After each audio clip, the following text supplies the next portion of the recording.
पूरे अफ्रीकी जंगलों पर हमारे पूर्वज आदि मानव का राज हुआ करता था। ये दौर था आदि मानव के विकास का। इन्हीं घने जंगलों में उन्होंने खुद को विकसित किया और खुद को अन्य जानवरों से बेहतर बनाया। लेकिन सोचने वाली बात यह है कि जब सब कुछ सही चल रहा था तो ऐसी क्या परिस्थितियां आन पड़ी कि आदि मानव को अफ्रीका को छोड़कर अन्य महाद्वीपों पर बसना पड़ा। क्या कोई प्राकृतिक घटना घटी थी या फिर उसके पीछे कोई अन्य कारण था? आखिर आदि मानव की कौन सी प्रजाति थी जो सबसे पहले अफ्रीका महाद्वीप से बाहर निकली? दोस्तों, जानेंगे सब कुछ इस वीडियो में, लेकिन उससे पहले वीडियो को लाइक और चैनल को सब्सक्राइब कर लें। तो चलिए बिना समय गंवाए वीडियो को शुरू करते हैं।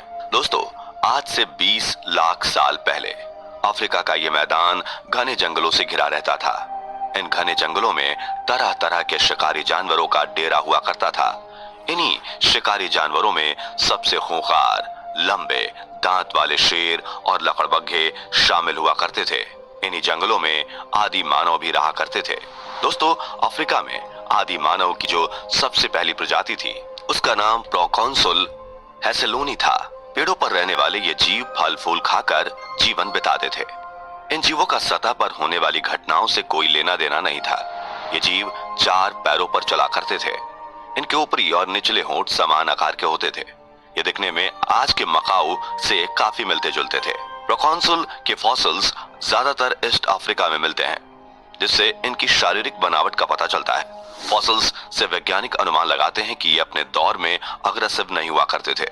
रिसर्चर्स बताते हैं कि उस दौर में 10 मिलियन साल पहले पृथ्वी के तापमान में आई भारी गिरावट की वजह से अफ्रीका के जंगल प्रभावित हुए थे, जिसकी वजह से प्रोकॉन्सुल को पेड़ से उतरकर जमीन पर आना पड़ा और इन्होंने 2 पैरों पर चलने की शुरुआत की। और एक अन्य जाति आर्डिपिथेकस रेमेडिस इवॉल्व हुए। इस समय वो 2 पैरों पर चलने में सक्षम तो हुए, लेकिन इनके पैर अभी भी पहले के जैसे ही थे, जिस वजह से इनकी चाल आज के इंसानों से काफी अलग थी। 2 पैरों पर चलने के बावजूद भी अभी भी इनका जुड़ाव पेड़ों से रहा। ये अपने दोनों हाथों की मदद से पेड़ पर चढ़ा करते थे। जैसे जैसे अफ्रीका में पेड़ की संख्या कम हुई, ये भी इवॉल्व हुए और एक नई प्रजाति अफ्रीका के जंगलों में विकसित हुई, जिसे ऑस्ट्रेलोपिथेकस एफ्रेंसिस के नाम से जाना गया। इन जीवों के अंदर सभी चीजों को जानने और समझने की जिज्ञासु प्रवृत्ति ने जन्म लिया। इनके दिमाग का विकास हुआ। इनकी शारीरिक संरचना में भी बदलाव आया। इनकी चाल इंसानों से काफी ज्यादा मेल खाती थी और ये झुंड में रहा करते थे। ये प्रजाति आमतौर पर शाकाहारी हुआ करते थे। ये फलों पत्तों को खाकर ही अपना जीवन बिताते थे, लेकिन मांस मिलने पर ये उसे भी खा लिया करते थे। जैसे जब शेर, तेंदुआ या लकड़बग्घे अपने शिकार को खाने के बाद छोड़ देते थे तो ये उन्हें खाते थे। ये खुद शिकार नहीं किया करते थे, क्योंकि इनके पास उस समय आधुनिक हथियार नहीं हुआ करते थे। कई बार जब इन्हें भोजन नहीं मिल पाता था तो ये पेड़ों की जड़ों को भी खा लिया करते थे। 1.5 मिलियन साल पहले ऑस्ट्रेलोपिथेकस भी इवॉल्व हुए और धरती पर इंसानों की पहली प्रजाति ने कदम रखा। वैज्ञानिकों ने इन्हें होमो हैबिलिस का नाम दिया। होमो हैबिलिस के बाद से ही मानव ने कभी पीछे मुड़कर नहीं देखा। ये नई नई चीजें सीखते चले गए, लेकिन समय के साथ ये होमो हैबिलिस भी इवॉल्व हुए और फिर धरती पर कदम रखा होमो इरेक्टस ने। दोस्तों, होमो इरेक्टस ही आदि मानव की वो प्रजाति थी जिन्होंने अफ्रीका महाद्वीप को छोड़कर अन्य महाद्वीप में बसने का फैसला किया। रिसर्चर्स के माने तो आज से लगभग 18 लाख साल पहले होमो इरेक्टस ने यूरोप और एशिया में फैलना शुरू किया और यहीं से इनका विस्तार धीरे धीरे सभी महाद्वीपों में हुआ। फिर चाहे पश्चिमी देश, नॉर्थ अमेरिका या साउथ अमेरिका हो, सभी जगह इनका विस्तार हुआ। हर महाद्वीप के वातावरण के अनुसार इनके रंग रूप में बदलाव आए। यहाँ हम कह सकते हैं कि जो ठंडे स्थानों पर बसे उनका रंग गोरा और जिन्होंने गर्म स्थानों को चुना उनका रंग काला हो गया। लेकिन दोस्तों, प्रश्न अभी भी वही है, आखिर होमो इरेक्टस को अफ्रीका महाद्वीप क्यों छोड़ना पड़ा? इसके पीछे के कारण को आइए समझते हैं। साइंटिस्ट के मुताबिक इनके प्रभाव का मुख्य कारण क्लाइमेट चेंजेस था। दरअसल उस दौर में भूकंप की वजह से टेक्टोनिक प्लेट्स में भयंकर हलचल हुई। टेक्टोनिक प्लेटों में होने वाली हलचल की वजह से चारों ओर पहाड़ों का निर्माण होता चला गया और इन्हीं पहाड़ों ने मौसमी हवा की दिशा को बदल कर रख दिया।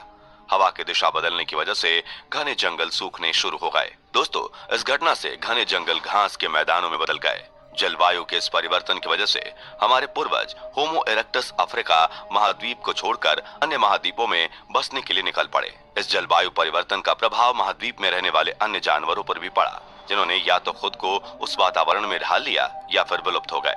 जबकि वहीं होमो इरेक्टस पलायन करते हुए सभी महाद्वीपों में फैल गए। आरंभिक समय में होमो इरेक्टस खानाबदोश जीवन व्यतीत किया करते थे, यानी भोजन और आश्रय की तलाश में इधर उधर भ्रमण किया करते थे।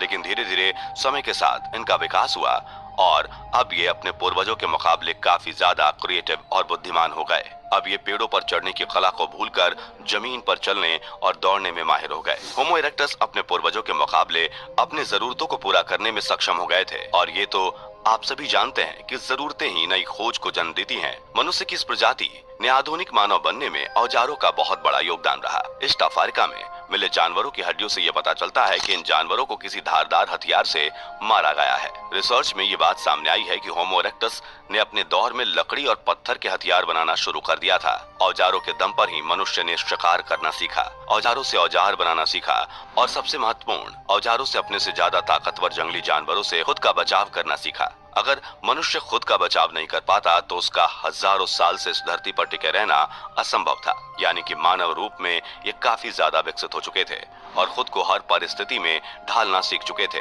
इन्होंने जंगल पर काबू पाना सीख लिया था। इंसानों की यही वह प्रजाति थी जिन्होंने आग की खोज कर ली थी और इसके फायदे को भी इन्होंने समझ लिया था। इन्होंने आग से खाने को पकाकर खाना शुरू कर दिया। होमो इरेक्टस 4 से 5 फीट लंबे और 40 से 70 किलोग्राम वजनी हुआ करते थे। अब बंदर जैसे दिखने वाले इनकी प्रजाति इनके पूर्वज हो चुके थे और ये पहले की तुलना में आधुनिक हो चुके थे। समय के साथ इनका दिमाग भी विकसित होता चला गया, लेकिन धरती पर टिके रहना इतना भी आसान नहीं था।